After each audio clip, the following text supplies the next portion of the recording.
బులెటిన్లో breaking news చూస్తున్నాం. ప్రపంచవ్యాప్తంగా ఎదురైన సాంకేతిక సమస్య ఇప్పుడు గ్లోబల్ మార్కెట్ను బెంబేలెత్తిస్తోంది. మైక్రోసాఫ్ట్ విండోస్లో తలెత్తిన సాంకేతిక సమస్య కారణంగా అనేక సర్వీసుల్లో అంతరాయం ఏర్పడుతుంది. విమాన సర్వీసుల దగ్గర నుంచి బ్యాంకింగ్ వరకు అనేక రంగాల్లో సమస్యలు తలెత్తుతున్నాయి. సమస్య వెంటనే పరిష్కారం కాకపోతే పెద్ద ఎత్తున గందరగోళం తలెత్తే సూచనలు కనిపిస్తున్నాయి.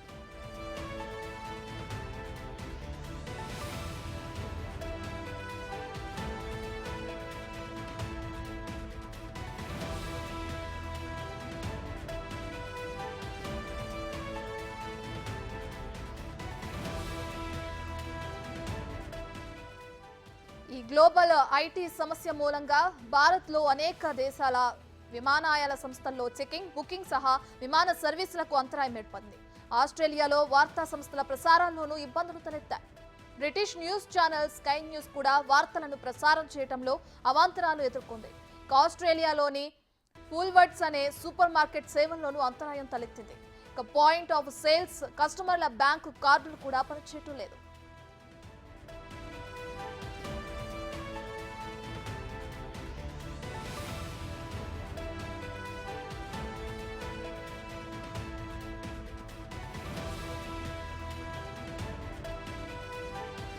కొన్ని దేశాల్లో ఆన్లైన్తో అనుసంధానమై ఉన్న పోలీసుల వ్యవస్థలు సైతం క్రాష్ అయ్యాయి. లండన్ స్టాక్ ఎక్స్చేంజ్ లో కూడా సమస్యలు తలెత్తాయి. అక్కడి మెట్రో సర్వీసులు సైతం నిలిచిపోయినట్లు సమాచారం అందుతుంది. అమెరికా ఫెడరల్ ఏవియేషన్ అడ్మినిస్ట్రేషన్ కార్యకలాపాలు సైతం దెబ్బతిన్నాయి. అమెరికాలో 911 అత్యవసర సర్వీసుల్లోనూ ఇబ్బందులు ఏర్పడ్డాయి.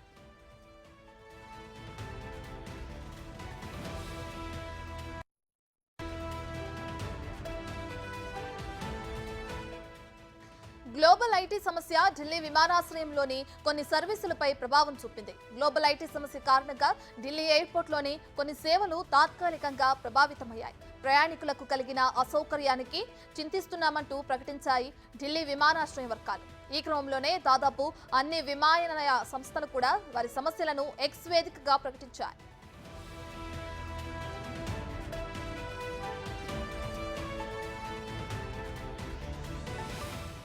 గ్లోబల్ ఐటీ సమస్య తలెత్తిన క్షణాల్లోనే విమానయాన సంస్థలతో పాటు పలు వ్యాపార సంస్థలు వారి సర్వీసులకు అంతరాయం కలిగినట్లు ప్రకటించాయి. దీంతో సామాన్య ప్రజల్లో తీవ్ర ఆందోళన వ్యక్తమవుతుంది.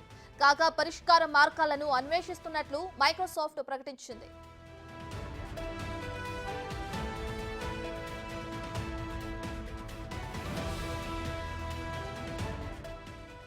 మైక్రోసాఫ్ట్ డౌన్ నేపథ్యంలో ఆ కంపెనీతో సంప్రదింపులు జరుపుతున్నట్లు కేంద్ర ఐటీ శాఖ మంత్రి అశ్విని వైష్ణవ్ వెల్లడించారు. సమస్యకు కారణాలను గుర్తించినట్లు తెలిపారు. అలాగే దాన్ని సరిదిద్దేందుకు అవసరమైన సాఫ్ట్వేర్ అప్డేట్స్ కూడా సిద్ధంగా ఉన్నాయని ఆయన వివరించారు. సిఆర్టీ తగిన సాంకేతిక మార్గదర్శకాలు, సూచనలు జారీ చేస్తుందన్నారు. అంతేకాదు నేషనల్ ఇన్ఫర్మేషన్ సెంటర్ ఎన్ఐసిపై దీని ప్రభావం లేదని స్పష్టం చేశారు. అలాగే మైక్రోసాఫ్ట్ సాంకేతిక సమస్య ప్రభావం ఎస్బీఐ పై లేదని ఆ బ్యాంకు ప్రకటించింది. ఈ మేరకు ఎస్బీఐ చైర్మన్ దినేష్ కుమార్ కారా ఓ ప్రకటన విడుదల చేశారు.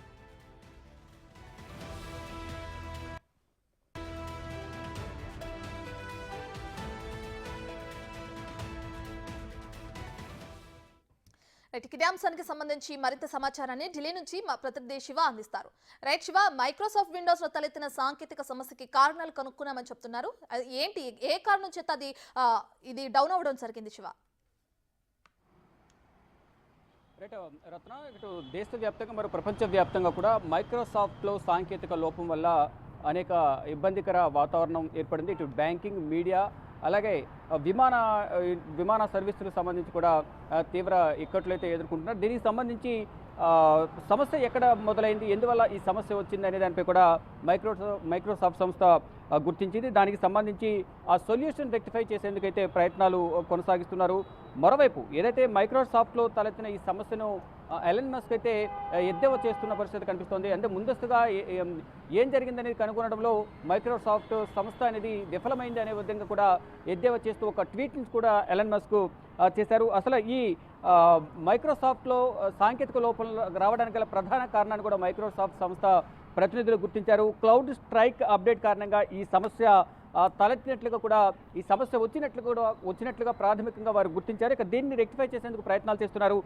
క్లౌడ్ స్ట్రైక్ అప్డేట్లో బగ్ కారణంగా, దాంట్లో ఉన్న బగ్ నేపథ్యంలోనే విండోస్ ఆపరేటింగ్ సిస్టమ్ వాడుతున్న డెస్క్టాప్ సిస్టమ్స్ అలాగే ల్యాప్టాప్స్ ఎక్కువ ప్రభావం అయ్యాయి. దీనికి సంబంధించి కూడా మొత్తం స్టాక్ ఎక్స్చేంజ్ కూడా బాగా దెబ్బతిన్నట్లుగా తెలుస్తోంది. మరోపు అమెరికాలో కూడా 911 సర్వీసులకు ఇబ్బంది ఏర్పడింది. మరోపు మైక్రోసాఫ్ట్ సంబంధించిన కొన్ని యాప్స్ అలాగే సర్వీస్ సంబంధించిన కొన్ని సర్వీస్ సంబంధించి మొత్తం 365 సంథింగ్ చేంజ్ మొత్తం యాప్స్ కూడా పనిచేయనట్లుగా తెలుస్తుంది. అయితే రెక్టిఫై చేసినప్పటికీ ఆ సొల్యూషన్ను ఎర్రర్ను తొలగించేందుకు ప్రయత్నాలు అయితే కొనసాగిస్తున్నారు. దీనిపై కేంద్ర ఐటీ శాఖ మంత్రి, ఐటీ కమ్యూనికేషన్ శాఖ మంత్రి అశ్విని వైష్ణవ్ కూడా స్పందించారు.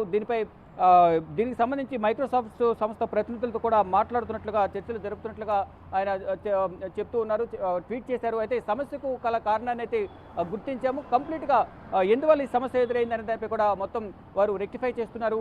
ఆ ఎర్రర్ను క్లియర్ చేసేందుకు ఎర్రర్ సొల్యూషన్ అయితే కనుగొంటూ ఉన్నారు. అలాగే దాన్ని సరిదిద్దేందుకు అవసరమైన సాఫ్ట్వేర్ అప్డేట్స్ను కూడా వారు సిద్ధంగా ఉంచినట్లుగా తెలుస్తోంది. ఇక కరెక్ట్ సిఈఆర్టీ తగిన సాంకేతిక మార్గదర్శకాలు కూడా సూచనలు కూడా జారీ చేసింది. మరోవైపు నేషనల్ ఇన్ఫర్మేషన్ సెంటర్ ఏదైతే ఉందో దానికి సంబంధించి కూడా దీనిపై ప్రభావం పడలేదనేది ప్రధానంగా అశ్విని వైష్ణవ్ తెలిపారు. మరోవైపు ఈ బ్యాంకింగ్ రంగంపై కూడా ఈ మైక్రోసాఫ్ట్లో వచ్చిన సాంకేతిక లోపం, మైక్రోసాఫ్ట్ ప్రాబ్లం అనేది వచ్చిందని వార్తలు వస్తున్న నేపథ్యంలో దీనిపై అంటే SBI state bank of India ఏదైతే ఉందో దానిపై ఎటువంటి ప్రభావం పడలేదనేది ప్రధానంగా ఎస్బీఐ చైర్మన్ కూడా దినేష్ కుమార్ ఖారా కొద్దిసేపటి క్రితమే ఆయన కూడా స్పందించారు. దీనిపై ఒక ప్రకటన విడుదల చేశారు. అంటే బ్యాంకింగ్ రంగంపై ఎక్కువ ప్రభావం ఉన్నప్పటికీ ఎస్బీఐ మాత్రం, ప్రభుత్వ రంగ సంస్థ అయిన ఎస్బీఐ మాత్రం ప్రభావం పడలేదు అనేది ఈ ఎస్బీఐ చైర్మన్ కూడా ఒక ప్రకటన విడుదల చేశారు. రత్నం రైట్ శివ, ఇక భారత్తో పాటు ఇక కొన్ని దేశాల్లో కూడా ఏదైతే ఇది అనుసంధానమై ఉందో ఆన్లైన్ సర్వీసులు అవన్నీ కూడా ఒక్కసారిగా డౌన్ అయిపోయాయి. సో దీనివల్ల సమస్య తలెత్తిన నేపథ్యంలో ఇది ఎప్పటికీ సొల్యూషన్ వచ్చే అవకాశం కనిపిస్తుంది? అంటే విమాన సర్వీసులతో సహా అన్నీ కూడా సడన్ గా ఆగిపోయిన పరిస్థితి నెలకొన్న నేపథ్యంలో ఎప్పటికీ సాల్వ్ అయ్యే అవకాశం కనిపిస్తుంది శివ?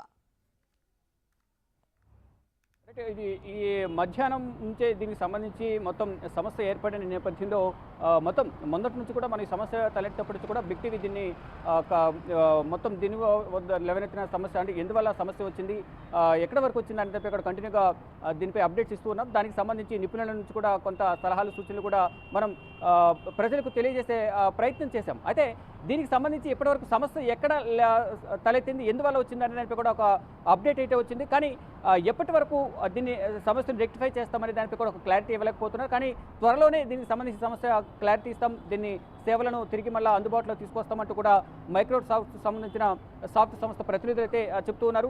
మొత్తంగా చూసుకుంటే అంటే మరి కాసేపట్లో దీనికి సంబంధించి ఇప్పటికే ఎందువల్ల సమస్య తలెత్తింది అనే దానిపై రెక్టిఫై చేసినప్పటికీ క్లియర్గా ఎప్పటి నుంచి అందుబాటులోకి వస్తుందనే దానిపై కూడా కొద్దిసేపట్లో అధికారిక ప్రకటన అయితే చేసే అవకాశం కనిపిస్తుంది. దానికి సంబంధించి సొల్యూషన్, ఎర్రర్ను సంబంధించి సొల్యూషన్ క్లియర్ చేసేందుకు, దానికి సంబంధించి సమస్యను క్లియర్ చేసేందుకు ప్రయత్నాలు అయితే కొనసాగిస్తూ ఉన్నారు. మొత్తంగా దేశవ్యాప్తంగా ఇటు భారతదేశంతో పాటు ఇతర దేశాల్లో కూడా ఈ మైక్రోసాఫ్ట్ వల్ల అనేక ప్రాబ్లం ఏర్పడుతున్నాయి. ఇటు స్టాక్స్ ఎక్స్చేంజ్లో కూడా ప్రధానికి సమస్య ఏర్పడుతుంది. ఏదైతే టికెట్లు బుక్ చేసుకోవడానికి విమానాలకు సంబంధించి టికెట్స్ బుక్ చేసే సందర్భంలో బ్లూ స్క్రీన్ వచ్చిన సందర్భంలో కూడా అది ఎర్రర్ రావడం, సడన్గా షట్ డౌన్ కావడం అంతా సమస్యలు అయితే ఎదురవుతున్నాయి. కొన్ని చోట్ల ఇటు హైదరాబాద్లో కూడా దాదాపు 35, శంషాబాద్ ఎయిర్పోర్ట్లో 35 ఫ్లైట్లను రద్దు చేసినట్టు తెలిసిన అక్కడ డిస్ప్లే బోర్డు కూడా సరిగ్గా పనిచేయట్లేదంటూ కూడా సమాచారం అయితే ఉంటుంది. ఇలా ప్రతి రాష్ట్రంలో కూడా, ప్రతి దేశంలో కూడా, ఇటు భారతదేశంతో పాటు ప్రపంచ దేశాల్లో కూడా ఈ మైక్రోసాఫ్ట్ వల్ల వచ్చిన సమస్య వల్ల అనేక ఇబ్బందులు అయితే ప్రజలు ఎదుర్కొంటున్నారు. ఇటు మీడియా, అలాగే విమానాలకు సంబంధించి కానీ, బ్యాంకింగ్ రంగానికి సంబంధించి, వ్యాపార రంగానికి సంబంధించి, స్టాక్ ఎక్స్చేంజ్ రంగానికి సంబంధించి కూడా అనేక ఇబ్బందులు ఎదుర్కొంటున్నారు. దీన్ని అంటే సమస్యను అయితే కనుగొన్నారు, కానీ ఇది ఎప్పటి వరకు రెక్టిఫై అవుతుందనే దానిపై కూడా ప్రయత్నాలు అయితే కొనసాగిస్తున్నారు. ఇక మరి కాసేపట్లో ఎప్పటి వరకు దీన్ని అందుబాటులో తీసుకొస్తాం, ఎప్పటి వరకు సమస్యను క్లియర్ చేస్తాం అనే దానిపై మైక్రోసాఫ్ట్ మరి కాసేపట్లో అధికారిక ప్రకటన చేసే అవకాశం అయితే కనిపిస్తూ ఉంది. Ratnam. Right, thank you Shiva.